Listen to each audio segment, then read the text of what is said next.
welcome to the latest edition of OneTeam Talks, and today we're joined by Derek Peaple.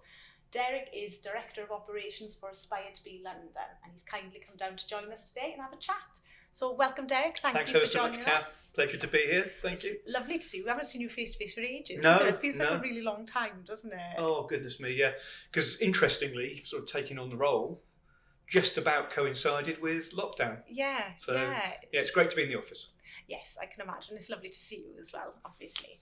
So tell us a little bit about your current role then. So Director of Operations, Aspire to Be London. It sounds exciting. What's going on? Oh, it's fantastic.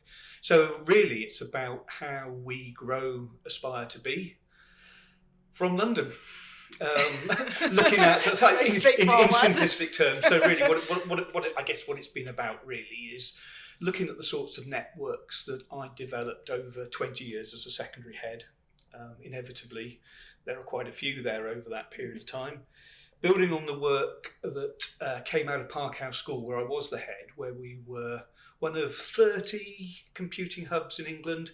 Great concept, where the school got additional funding to look at professional development for teachers, putting on innovative courses for young people around computer science. So logically, there's been an element of development there. And in fact, the hub's been great around our EDCR programme, for example. We've used that to look at school strategies and then to think about how we can build wider education programmes off that base. So there's been some exciting work there. Some work with Get Berkshire Active. So that's the county sports partnership in the county that I used to be the head in. Obviously, a commitment to well-being and welfare. We've done some work there around the development of a portal for Get Berkshire Active. It's a county sports partnership. What it needs to do is to connect lots of community groups, lots of clubs around physical activity and sport. So the opportunity to bring all of that information together and to disseminate it effectively has been something we've looked at, and a pilot there to then roll out across other active partnerships in the country. And one also very interesting project around wellbeing across schools in West Berkshire, working with Berkshire Youth, the development of a wellbeing app. And that's been used extensively. Initially, we were looking at some of the pupil premium disadvantaged students who maybe had experienced greater adversity during lockdown, less physical activity and so forth. But it's been so popular that it's spread right across West Berkshire schools. It's been fantastic. That's brilliant. And that, obviously, wellbeing is particularly important at the moment with the impact of lockdown, especially on our youth and, school children. And I know that wellbeing programme has been really well received, hasn't it? And it's the app coupled with some face-to-face interactions as well. And the feedback we've had from it has been great, and it's really valuable. That's absolutely right, and I think what you point out there is that balance. We've got the best, I guess, of a hybrid sort of environment. Yes. That it's been harnessing technology, and clearly schools in the last 2 years have probably moved far faster forward than they would perhaps have done. Not that that's necessarily a good thing, but the way in which the pandemic's been a catalyst for that. But you're absolutely right. It was linked to face-to-face sessions with Andres Pastorius, one of our colleagues. Done a huge amount of work on well-being in the sports sector, but the application of that to schools has been fantastic, and it's gone down, as you say, very, very well indeed. And I think made a major difference. Definitely, and it must be really rewarding for you to be part of something like that, where you can see the impact it has, particularly with your background as a head teacher. Oh, absolutely. I mean, I spent the last 20 years looking at how particularly physical activity, PE and school sport, could shape wider school culture. I was the head of a specialist sports college. It wasn't about winning more trophies or cups. It was about how do you build a physical activity culture into schools. So to have moved out of that direct role, working within a single school, and then looking at how Aspire to Be products and services can actually broaden that sort of approach across a whole family of schools has been really, really satisfying and really exciting. Something I'm really interested in building on. And it was very much, I think, that sort of context that first brought me into contact with Aspire to Be, looking at something like iBroadcast. Again, working within a sports context and making those connections, but thematically opening up the opportunities across schools for so many youngsters. So yeah, hugely exciting, hugely satisfying. Yeah, well, I mean, that leads nicely. I was going to ask you, a bit about your background. So obviously you were a head teacher, how you came to be at Aspire to Be and what led you here. So. Well, once upon a time, I was a history teacher a long time ago. Oh, were you? 34 years ago I started teaching. Progressed through a curriculum route, really. Head of department in a very large school in Surrey, 2,100 on roll, one of the biggest schools in the country. Then became a deputy head teacher there, and I was responsibility for timetabling. And if anybody knows anything about timetabling in schools, if there's an incentive to get promoted out of it, do it pretty quickly, because it's one of the most nerve-wracking jobs in the school. Is the thing going to work on the first day of September? And then on to headship. Really fortunate, as I say, to have worked in what at the time were specialist sports colleges using the culture and the ethos. Did a lot of work around London 2012. Helped to develop the London 2012 Get Set education programme, which is a fantastic programme because it was themed around values education, friendship, excellence, equality, determination, courage, inspiration, all of the Olympic and Paralympic values. And for me, that was brilliant because you could think really creatively about the curriculum. But also, if I was going to set up a school from scratch, those are the sort of values that I would want to see in a school. Yeah, it's really inclusive. Oh, hugely inclusive. And it wasn't about winning more cups or more trophies, although that was nice when you did. It was about thinking really creatively about the curriculum. So that was a hugely exciting piece of work. And I guess I continued around that sort of focus. So I did some advisory work for Tokyo 2021 as it became, around the fact that those programs had been successful and had impact, because the school at the time, Park House, where I was head, it was identified as one of the top 100 schools, state schools, totally open access community schools in the country for youngsters' continuous progress and development. So the sport and physical activity side of it wasn't a fad. It was absolutely central to those young people's progress, because I think happy, contented young people also tend to make decent progress. And it was in that context then that I was really attracted to some of the work I saw at Aspire to Be, and this was actually through the iBroadcast programme that I just mentioned. Yeah.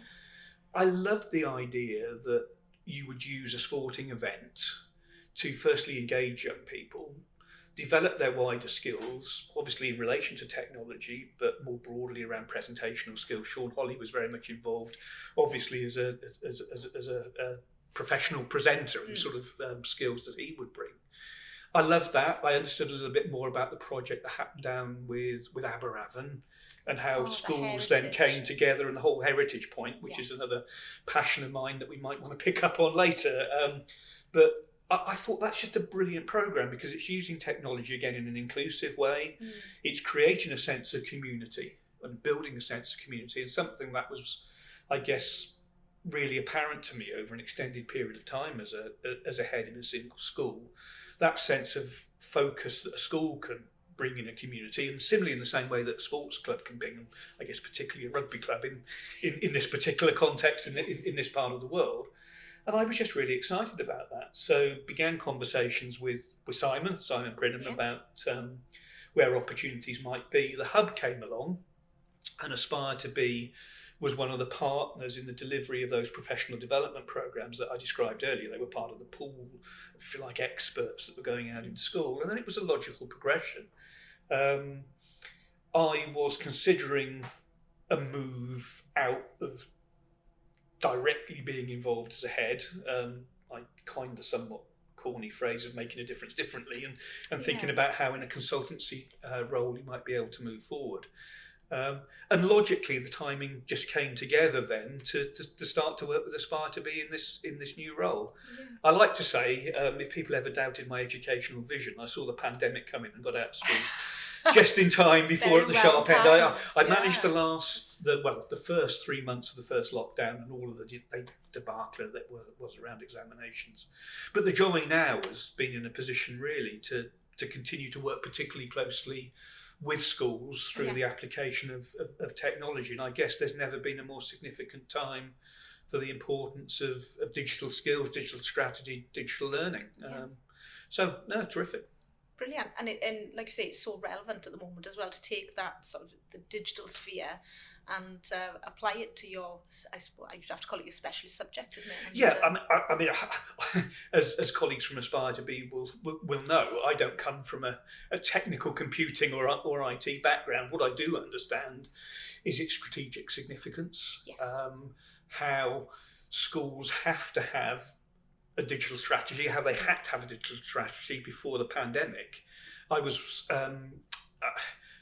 very much of the view that my head of computer science needed to be moved into a senior leadership team role as a head of digital learning. We would have had a head of teaching and learning as part of it, but the importance of the digital strategy to that was critical. Yeah, so the timing's been absolutely essential, but being able to apply that in relation to passions around physical activity and sport is about as good an option as you can get. Yeah, so we need to talk a bit more about your sporting background. Oh. So obviously it's been a huge part of your career around the education side as well, but it's something that you're really passionate about, isn't it? Yeah, I think it goes back to my own school days and the fact that I loved sport at school. I joined actually an athletic club.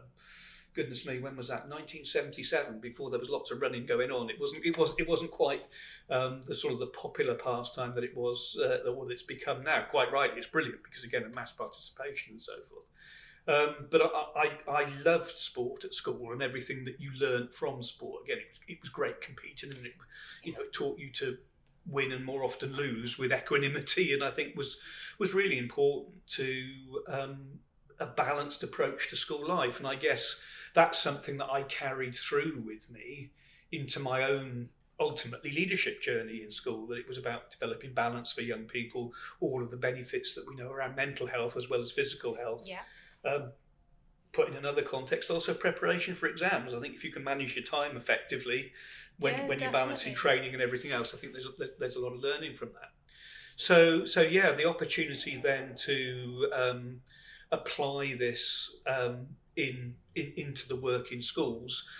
History, as I say, is a background. So there's an interesting piece of work at the moment around what's called Sporting Heritage. Sporting Heritage is a CIC, a not-for-profit company, working to bring the sporting past to life, to engage communities, I guess in the same way we talked about the Aberavon project in that way. So I'm writing quite a lot of resources for them, designed to excite young people about the sporting past, but actually get them to play a bit more sport as well. If they get excited about the context of sport, I think there's possibly a way in. So I've done resources around women and girls rugby, women and girls cricket, both of which are hugely relevant, I think, at the moment. I think we've got the Women's Cricket World Cup at the moment. And the Women's Six Nations. Women's Six Nations. Wales had a fantastic result at the weekend. It was great, wasn't it? Fantastic really result at the weekend. Game. 3 members, I think, of Worcester Warriors in that team. They've got quite good representation. They've got a great representation, because that's a fantastic link as well, because 2 of the girls that came through Park House, Caris and Cara,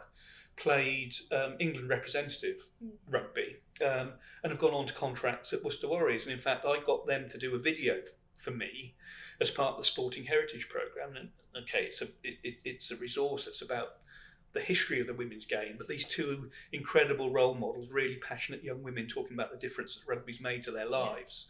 And we start with that, because if it's an assembly resource, you think, well, they're talking about what it's done about their leadership, how it's helped to shape their careers moving forward. So there's a great resource on the history of women's rugby.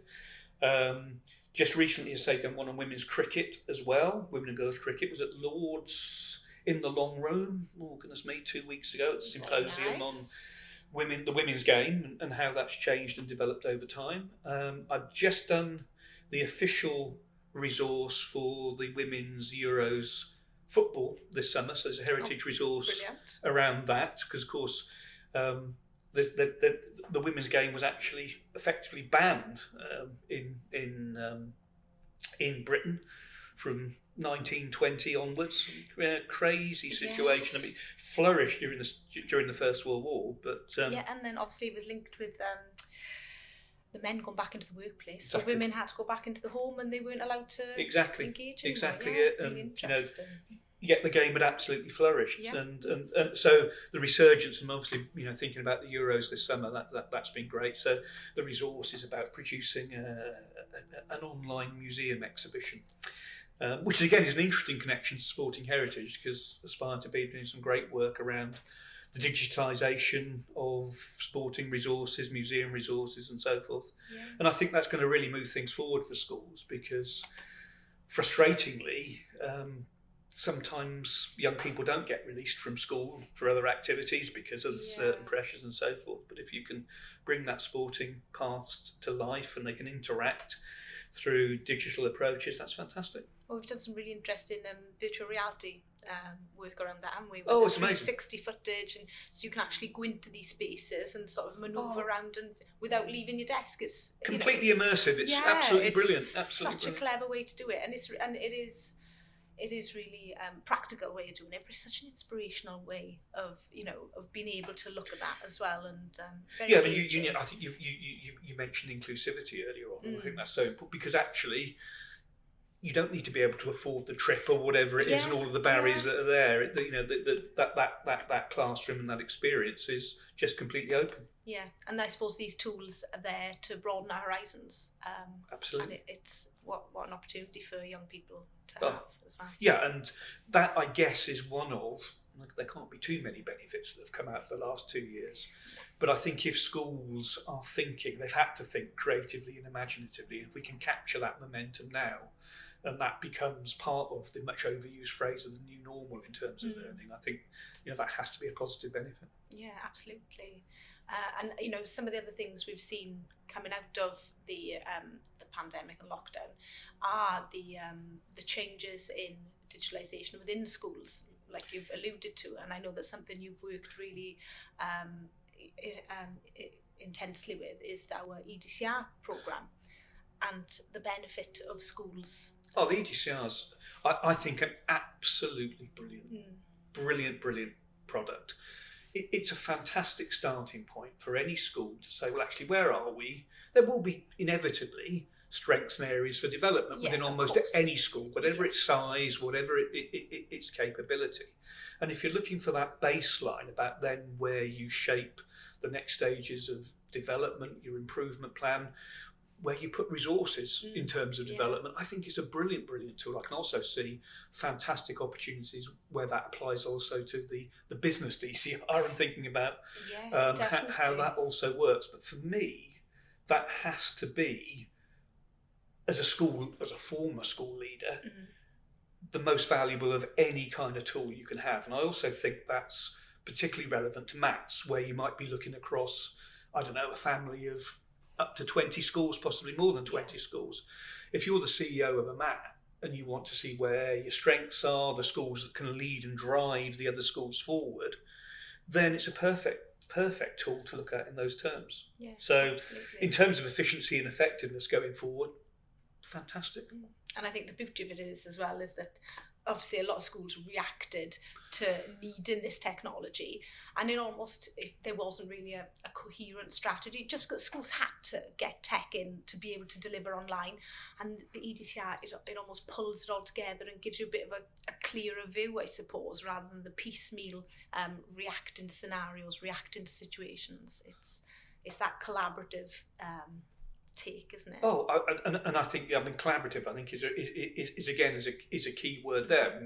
Whether that's looking at collaboration within a single school, particularly perhaps a bigger secondary school, where, as is often quoted, there's more within school variation often than there is between school. Your history department may actually be fundamentally very different from your geography department and so forth. So there's a great opportunity to bring together thinking within a single school and ensure that it's focused and is moving in one direction. But also then the opportunities for collaborations across school. And I guess one of the other things perhaps pandemic has taught us is that there's a lot that we can learn from each other in terms of best practice, and as a vehicle for that, whether that's formally across a multi-academy trust or indeed a local authority. If you take the local authority that I worked in, West Berkshire, relatively small local authority, 10 secondary schools, 70 plus primary schools, real opportunities to pool expertise and understanding that comes out of an EDCR. Yeah. So you've obviously had an incredibly varied and illustrious career. A lot going on, very busy man. What can you pinpoint that you're really, really proud of? Great question. I think it's been the engagement of young people and the excitement of young people through great learning. The progress that they make. I'm not sure there's a single event that I could really pin down. I look back over, goodness me, whatever it was I said earlier, 34 years of being involved in teaching. And I suppose in the early stages, it was the great lessons. It was the lessons where young people walked away and you thought, oh, actually, yeah, I think they were actually inspired by that in some way. Maybe they weren't, I don't know, but it felt like it at the time. And then I suppose as you've moved on through your career, you've become less directly involved in that immediate impact on 30 young people in a 1 hour classroom, but then I guess sort of building culture in organisations where everybody's working towards the same goal of ensuring that every young person in that community makes the progress, comes out as a happy, rounded, responsible young person. Brilliant. I mean, very inspirational, and obviously, what you've done within the community as well, with not just your education but your sport and your heritage is it's great. The joy is working with fantastic people in fantastic teams. The Aspire to Be team is inspirational in every way, and that's one of the joys, I guess, of the last 2 years here, but my career as a whole. What you've been able to do is work as part of exceptional teams, and that continues to be the motivation. Brilliant, great. Thank you so much for your time, Derek. It's been really, really lovely to speak to you. Absolute pleasure. Thank you, Kath. Thank you.